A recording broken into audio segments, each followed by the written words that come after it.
Hello and welcome back, dear students. Wish you all stay happy, healthy, and safe at home and do your studies regularly and properly.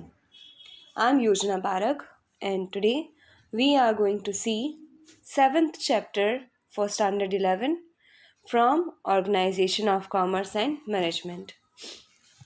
The name of this chapter is Public Sector, Private Sector, and Global Enterprise. By this name, you might have got that what we are going to read in this chapter. Public sector क्या होता है, private sector क्या होता है और global enterprise क्या होता है, ये कब एग्जिस्टेंस में आए, ये कैसे वर्क करते हैं, क्या इनके कैरेक्टरिस्टिक्स है, क्या इनके बेनिफिट्स है, क्या इनकी लिमिटेशंस है.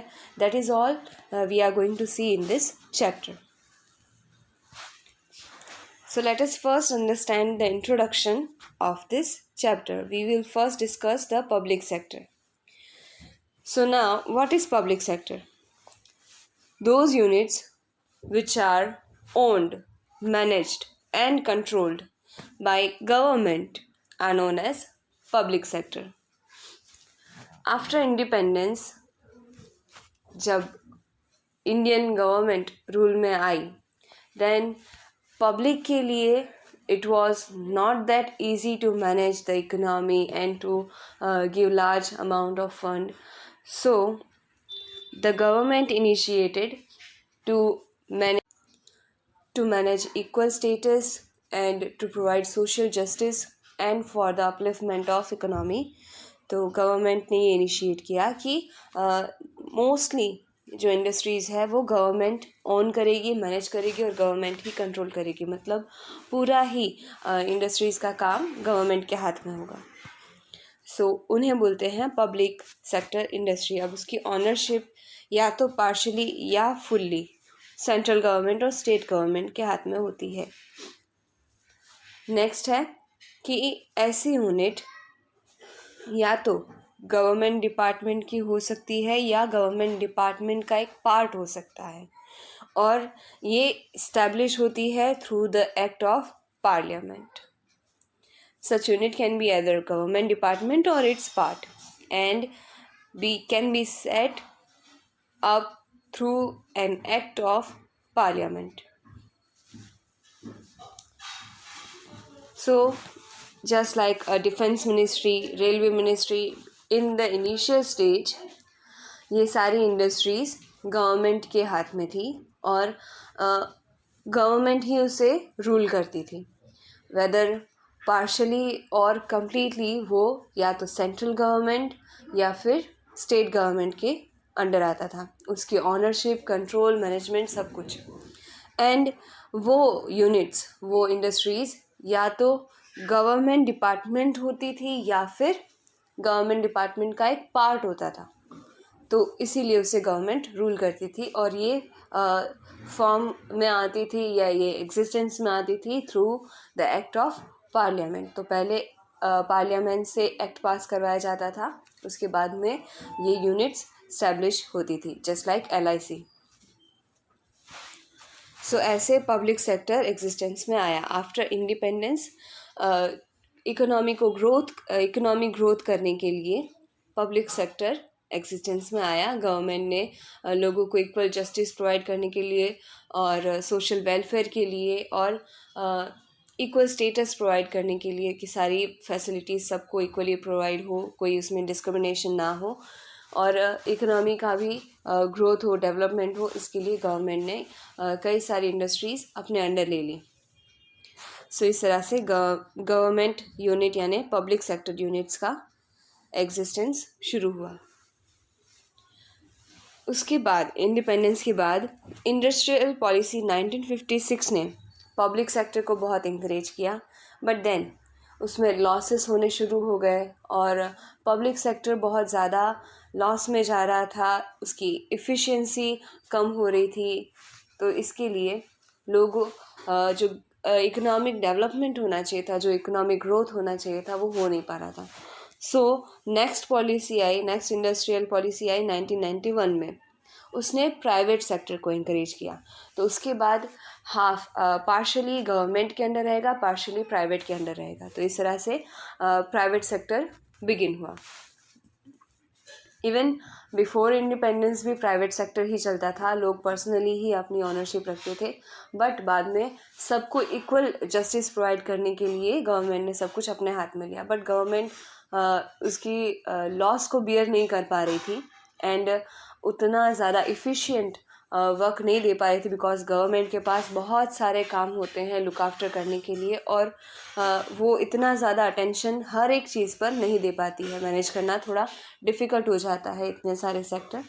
तो इफ़िशेंसी बढ़ाने के लिए गवर्नमेंट ने प्राइवेट सेक्टर में एंट्री ली और कुछ यूनिट पार्शली या कम्प्लीटली प्राइवेट सेक्टर को चलाने के लिए दे दिया।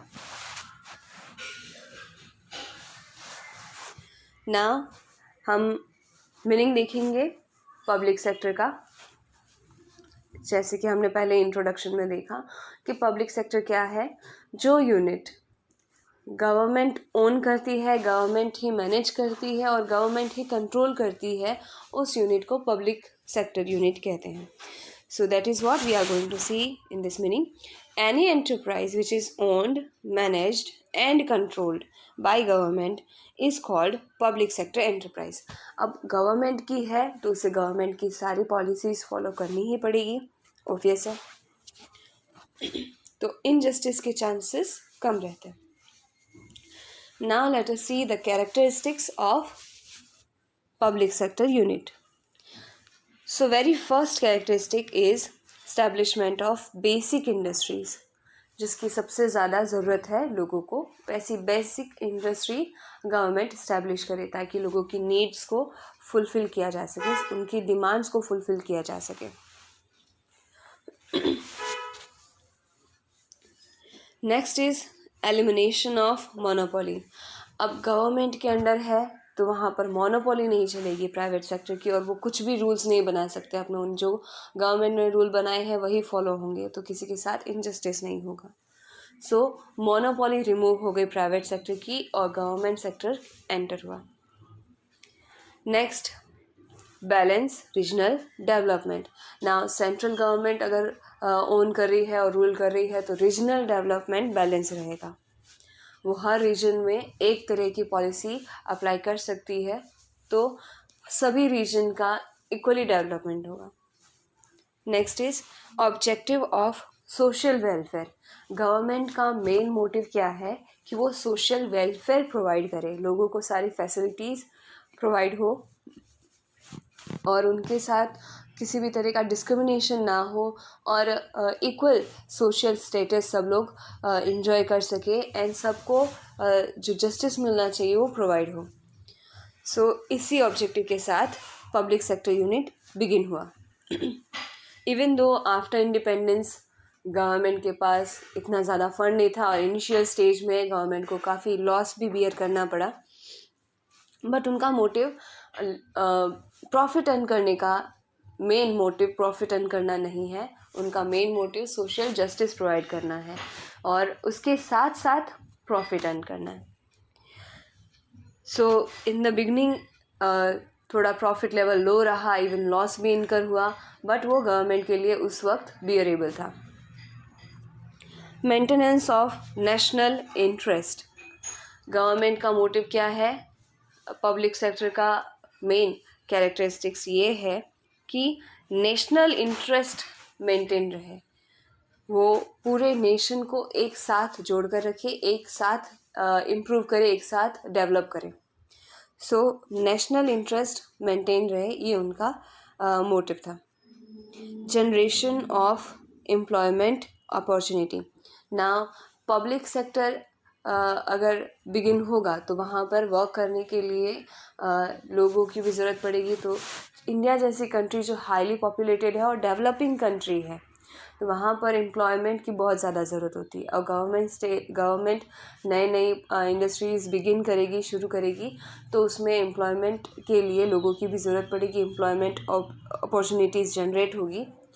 सो इससे लोगों को बहुत ज़्यादा रोज़गार मिला नई इंडस्ट्रीज़ के ओपन होने से, बिकॉज पब्लिक सेक्टर में वो जो ओनर होता है उस पर्सन के ऊपर डिपेंड करता है कि वो किसी को नौकरी पर रखना चाहता है या नहीं रखना चाहता है, इवन किस तरह के लोगों को रखना चाहता है और किस तरह के काम के लिए रखना चाहता है, ये कम्प्लीटली उस ओनर पर डिपेंड करता है, पर्सनल है ये उसका मैटर। बट पब्लिक सेक्टर में लोगों की क्वालिफ़िकेशन के अकॉर्डिंग उनको एम्प्लॉयमेंट दिया जाता है, और एम्प्लॉयमेंट के लिए किस तरह का वर्क होगा वो भी उनकी क्वालिफ़िकेशन के ऊपर डिपेंड करता है, एंड उनके स्किल्स के ऊपर उन्हें जॉब मिलती है। सो गवर्नमेंट सबको इक्वली अपॉर्चुनिटी देती है एम्प्लॉयमेंट के लिए,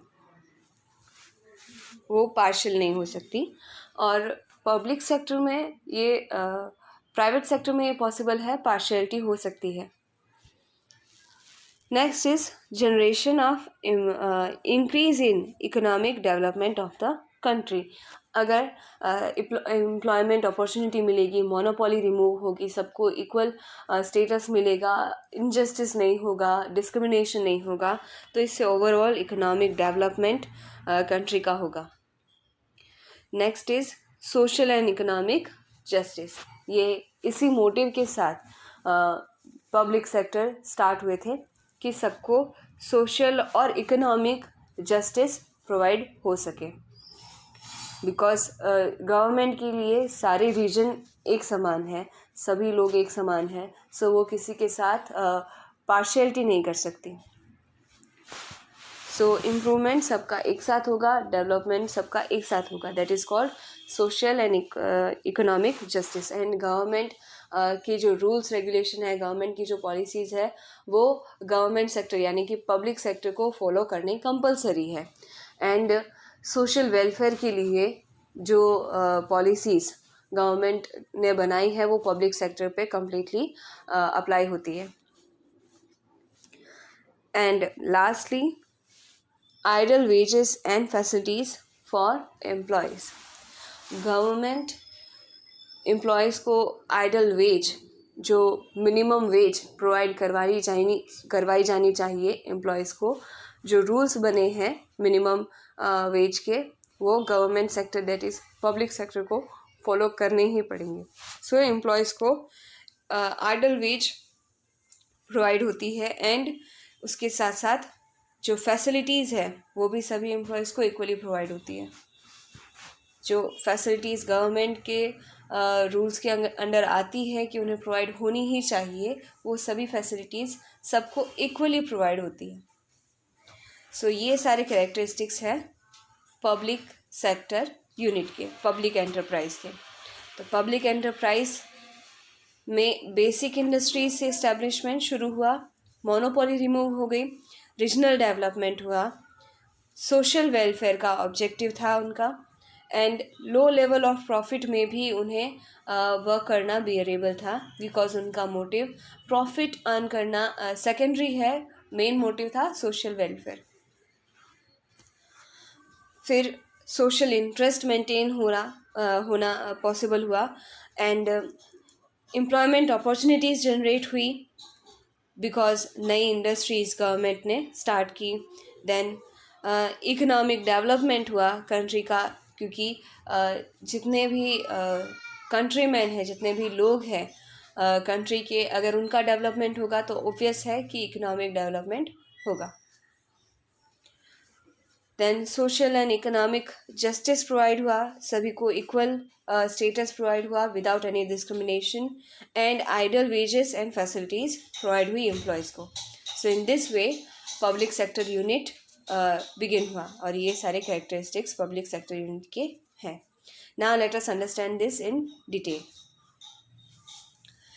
establishment of basic industries provide basic infrastructure for speedy industrialisation, जैसे कंस्ट्रक्शन हो गया, टेलीफोन फैसिलिटी हो गई, ट्रांसपोर्टेशन फैसिलिटी हो गई।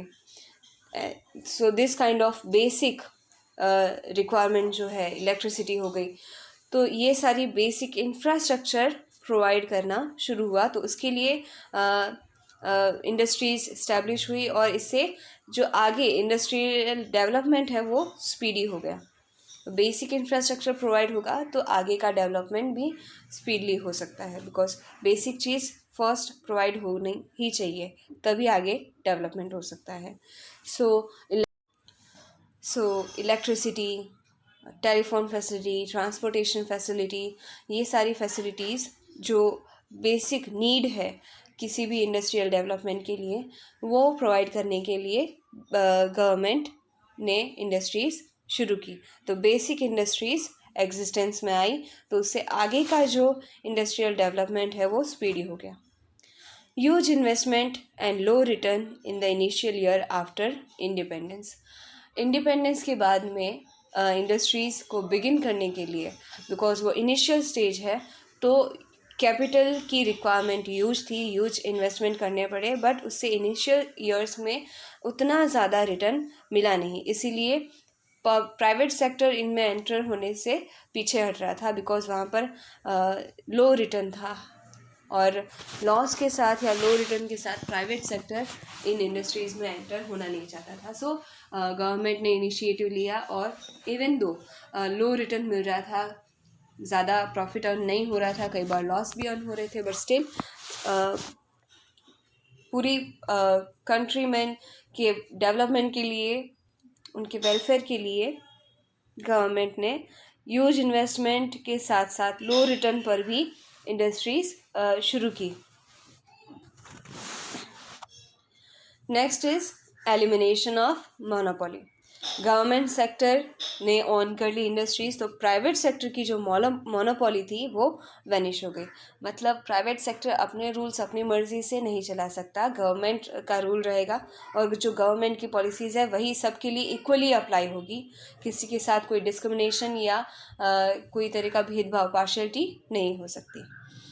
तो इस तरह से प्राइवेट सेक्टर की जो मोनोपोली थी वो रिमूव हुई और गवर्नमेंट सेक्टर की एंट्री हुई. Because as I told you, independence से पहले सब कुछ प्राइवेट सेक्टर के ही हाथ में था. लोग अपने मर्जी से अपना बिजनेस शुरू करते थे और उसे अपने रूल्स के अकॉर्डिंग रन करते थे. बट जब गवर्नमेंट बनी इंडिपेंडेंस के बाद में, गवर्नमेंट रूल्स फॉर्म हुए, और जो यूनिट गवर्नमेंट के अंडर आती है उसे गवर्नमेंट के रूल्स फॉलो करने ही पड़ेंगे. सो वो जो पार्शियलिटी थी या प्राइवेट मोनोपोली थी वो रिमूव हो गई, और गवर्नमेंट की एंट्री से प्राइवेट सेक्टर को भी एक कंपटीशन मिल गया. एंड गवर्नमेंट ने जो रूल्स रेगुलेशन बनाए थे वो अप्लाई होने की वजह से किसी के साथ इनजस्टिस या डिस्क्रिमिनेशन या पार्शियलिटी होने के चांसेस कम थे. Next is balanced regional development. अब सेंट्रल गवर्नमेंट या स्टेट गवर्नमेंट के ऑनरशिप में जो यूनिट स्टार्ट हुए हैं, तो वो सबका डेवलपमेंट इक्वली करेगी, किसी के साथ पार्शियलिटी नहीं करेगी. So balance regional development begin हुआ. Private enterprise are not interested in investing in backward areas. Private enterprise को कोई इंटरेस्ट नहीं था कि वो बैकवर्ड एरिया में इन्वेस्टमेंट करे, बिकॉज उससे उन्हें कोई खास रिटर्न नहीं मिलेगा. तो इसलिए गवर्नमेंट ने रूरल डेवलपमेंट के लिए और बैकवर्ड एरियाज़ के डेवलपमेंट के लिए इनिशिएट किया, और वहाँ पर कई सारी इंडस्ट्रीज़ बिगिन की, स्टील की, आयरन की. सो इस तरह से वहाँ पर भी एम्प्लॉयमेंट जनरेट हुआ, और लोगों को जो डिमांड थी, उनकी जो नेसेसिटी थी वो इजीली प्रोवाइड हुई. तो इस तरह से रूरल और बैकवर्ड एरियाज़ का डेवलपमेंट भी हुआ गवर्नमेंट के इनिशिएटिव से. जो इंडस्ट्रीज़ गवर्नमेंट ने अपने अंडर ले ली वो उन्होंने ऐसे एरियाज़ में भी इस्टेब्लिश की जो बैकवर्ड थे या रूरल थे, ताकि वहाँ पर एम्प्लॉयमेंट भी जनरेट हो, और जो नेसेसिटी है वो भी प्रोवाइड हो, और जो रिसोर्सेस है उनका ऑप्टिमम यूज़ हो सके. सो गवर्नमेंट ने बैकवर्ड एरिया के डेवलपमेंट के लिए इम्पॉर्टेंट रोल प्ले किया, बिकॉज प्राइवेट सेक्टर क्योंकि वहाँ पर ज़्यादा प्रॉफिट अर्न नहीं कर सकता था, इसलिए वो वहाँ पर इन्वेस्ट नहीं करना चाहता था. तो गवर्नमेंट ने सोशल डेवलपमेंट के लिए, लोगों के वेलफेयर के लिए वहाँ पर इंडस्ट्रीज स्टैब्लिश की. इवन दो वहाँ पर उन्हें भी ज़्यादा प्रॉफिट अर्न नहीं हो पा रहा था, बट उनका मोटिव फर्स्ट सोशल वेलफेयर का था. So that is why government sector वहाँ पर पब्लिक यूनिट ओपन हुए. गवर्नमेंट सेक्टर ने वहाँ पर पब्लिक यूनिट ओपन किए, इस्टेब्लिश किए, और इससे लोगों का वेलफेयर हुआ. तो इस तरह से बैलेंस्ड रीजनल डेवलपमेंट मिला, जो बैकवर्ड एरिया से उनका भी डेवलपमेंट हुआ. Next is low level of profit. As I told you, after independence government के लिए भी इतना ज़्यादा फंड अरेंज करना इजी नहीं था, और उन्हें भी इनिशियल स्टेज पर ज़्यादा प्रॉफिट अर्न नहीं हुआ, तो प्रॉफिट लेवल उनका लो था. इवन समटाइम्स उन्हें लॉस भी इनकर करना पड़ रहा था, बट स्टिल सोशल वेलफेयर के लिए उन्होंने ये सब बियर किया. Objective of social welfare. Private sector का मेन ऑब्जेक्टिव होता है मैक्सिमम प्रॉफिट अर्न करना. वो सेल्फिश होती है, अपने लिए पहले सोचती है. बट पब्लिक सेक्टर, क्योंकि वो पब्लिक के लिए है, तो वो सोशल वेलफेयर के लिए पहले सोचती है और उसके बाद अपने प्रॉफिट अर्न करने के लिए. तो क्योंकि वो पब्लिक के लिए इक्वली वर्क करती है, तो उसमें कोई पार्शियलिटी या डिस्क्रिमिनेशन नहीं है, और इस तरह से सबका इक्वल सोशल वेलफेयर और सोशल डेवलपमेंट पॉसिबल हुआ. सो पब्लिक एंटरप्राइज का मेन ऑब्जेक्टिव क्या था? Social welfare. And subsidiary objective था टू अर्न मैक्सिमम प्रॉफिट और to maximise the profit. Next is legal wage, ideal wages and facilities for employees. Now public sector की ownership, management, control government के हाथ में है, whether central government और state government, partially या completely. तो government की जो रूल्स रेगुलेशन है, गवर्नमेंट की जो पॉलिसीज़ है, वो उन्हें फॉलो करनी ही पड़ेगी पब्लिक सेक्टर में. तो इसलिए जो गवर्नमेंट ने आइडल वेजेस, डिसेंट वेजेस, लो मिनिमम कितनी वेज एम्प्लॉयज़ को उनकी क्वालिटी के अकॉर्डिंग, उनकी पोस्ट के अकॉर्डिंग प्रोवाइड करवाई जानी चाहिए, वो पब्लिक सेक्टर को प्रोवाइड करनी ही होगी. और जो भी रूल्स गवर्नमेंट के हैं एम्प्लॉयमेंट को लेकर, वो पब्लिक सेक्टर को फॉलो करने ही पड़ेंगे. तो इससे जो एम्प्लॉयज़ थे उनको बेटर फैसिलिटीज़ और आइडल वेज प्रोवाइड हो सकती थी. तो वर्कर्स को डिसेंट वेज प्रोवाइड हुई गवर्नमेंट सेक्टर की ओनरशिप की वजह से, पब्लिक एंटरप्राइज के through. Maintenance of national interest. Private sector personal interest देखता है, एंड गवर्नमेंट सेक्टर जो है, जो पब्लिक सेक्टर है, वो नेशनल इंटरेस्ट पे फोकस करता है. So public sector is more suited for the protection of national interest. Public sector national interest को प्रोटेक्ट करने के लिए ज़्यादा सूटेबल है, बिकॉज प्राइवेट सेक्टर का मेन मोटिव प्रॉफिट अर्न करना है, सोशल वेलफेयर नहीं. बट पब्लिक सेक्टर का मेन मोटिव सोशल वेलफेयर का है, ओवरऑल इकोनॉमिक डेवलपमेंट का है. बिकॉज सभी लोगों की earning capacity and expense capacity and saving capacity increase होगी, तभी नेशनल डेवलपमेंट और national growth, economic growth possible है. सो गवर्नमेंट का मोटिव किसी एक पर्सन के लिए, किसी एक सेक्टर के लिए, किसी एक रीजन के लिए नहीं है, बल्कि पूरी कंट्री के लिए एक साथ है. इसीलिए नेशनल इंटरेस्ट ज़्यादा प्रोटेक्टेड था पब्लिक सेक्टर के हाथ में रेदर देन प्राइवेट सेक्टर के हाथ में, बिकॉज उनका प्राइवेट सेक्टर का मेन इंटरेस्ट पर्सनल इंटरेस्ट था. पर्सनल इंटरेस्ट को पहले इम्पोर्टेंस देते हैं, and public sector national interest को पहले इम्पोर्टेंस देता है. सो नेशनल इंटरेस्ट के लिए पब्लिक सेक्टर ज़्यादा सूटेबल था. Generation of employment opportunities. Public sector ने एम्प्लॉयमेंट अपॉर्चुनिटीज़ जनरेट की, बिकॉज प्राइवेट सेक्टर इसमें जस्टिस नहीं प्रोवाइड करवा सकता. हो सकता है कि जिस भी ओनर के हाथ में जो प्राइवेट सेक्टर या प्राइवेट यूनिट है, वो अपने ही रिलेटिव्स या अपने बच्चों को पहले अपॉर्चुनिटी दे, बट गवर्नमेंट के लिए ऐसी कोई पार्शियलिटी नहीं है. सो गवर्नमेंट सबको इक्वल एम्प्लॉयमेंट अपॉर्चुनिटी प्रोवाइड करवाती है. अब गवर्नमेंट यूनिट यानी कि पब्लिक सेक्टर यूनिट अलग अलग जगह इस्टेब्लिश हुए, बेसिक इंडस्ट्रीज़ डेवलप हुई, उसके साथ साथ एम्प्लॉयमेंट भी जनरेशन हुआ और सभी को इक्वली एम्प्लॉयमेंट अपॉर्चुनिटीज़ प्रोवाइड हुई. Developing countries which are highly populated require employment generation, and increase in industries will increase in employment. तो सभी को एम्प्लॉयमेंट जनरेशन की ज़रूरत है, क्योंकि हाईली पॉपुलेटेड है तो उनको काम तो चाहिए, और काम करने के लिए जब गवर्नमेंट ने इनिशिएटिव लिया इंडस्ट्री इस्टेब्लिश करने के लिए, तो एम्प्लॉयमेंट भी चाहिए, उन्हें वर्कर्स चाहिए। तो इस तरह से लोगों को काम मिला और उन लोगों का भी डेवलपमेंट हुआ जो जिनके पास कोई काम नहीं था, और गवर्नमेंट का भी डेवलपमेंट हुआ। तो इस तरह से गवर्नमेंट इंडस्ट्रीज़ जो इस्टेब्लिश हुई, उसके साथ साथ एम्प्लॉयमेंट जनरेट हुआ, और एम्प्लॉयमेंट जनरेशन की वजह से लोगों को काम मिला, उन्हें इनकम मिलना शुरू हुआ, और उनका भी डेवलपमेंट हुआ, साथ साथ जो पब्लिक एंटरप्राइज है उनका भी डेवलपमेंट हुआ। और इसी तरह से नेशनल इंटरेस्ट मेंटेन किया जा सकता है, एंड नेशनल डेवलपमेंट और इकोनॉमिक ग्रोथ अचीव की जा सकती है। Increase in economic development of the country. Public sector create a base for the industrialization. This will increase economic development, क्योंकि पब्लिक सेक्टर ने फर्स्ट जो बेसिक इंफ्रास्ट्रक्चर है वो प्रोवाइड हो, उसके पर फोकस किया, उसके बाद बाकी की जो इंडस्ट्रीज़ है उनका डेवलपमेंट किया। तो जो बेसिक इंफ्रास्ट्रक्चर है अगर वो प्रोवाइड होगा तो इंडस्ट्रियलाइजेशन रैपिड होगा और स्पीडी होगा, इंडस्ट्रियलाइजेशन डेवलप होगा।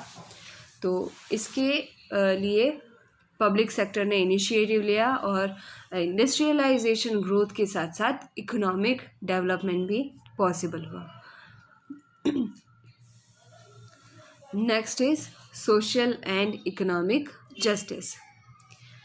गवर्नमेंट पॉलिसीज़ पब्लिक सेक्टर में अप्लाई करना कंपलसरी है, असेंशियल है, एंड उसी के साथ साथ गवर्नमेंट पॉलिसीज़ में क्या क्या इंक्लूड होता है, फ्री और कंसेशनल सर्विस लोगों को इजीली प्रोवाइड हो सके इसके लिए, और सभी लोग अफोर्ड कर सके, इसलिए या तो फ्री या कंसेशनल सर्विस प्रोवाइड करना, जॉब सिक्योरिटी देना, improving job condition, labour laws, क्या उनके वर्किंग आवर होंगे, किस तरह की उनकी क्वालिफिकेशन होगी, किस तरह का वर्क उन्हें दिया जाएगा, किस तरह के वेजेस उन्हें प्रोवाइड होंगे, और वुमेन को प्रायोरिटी देना ताकि वुमेन का भी डेवलपमेंट हो।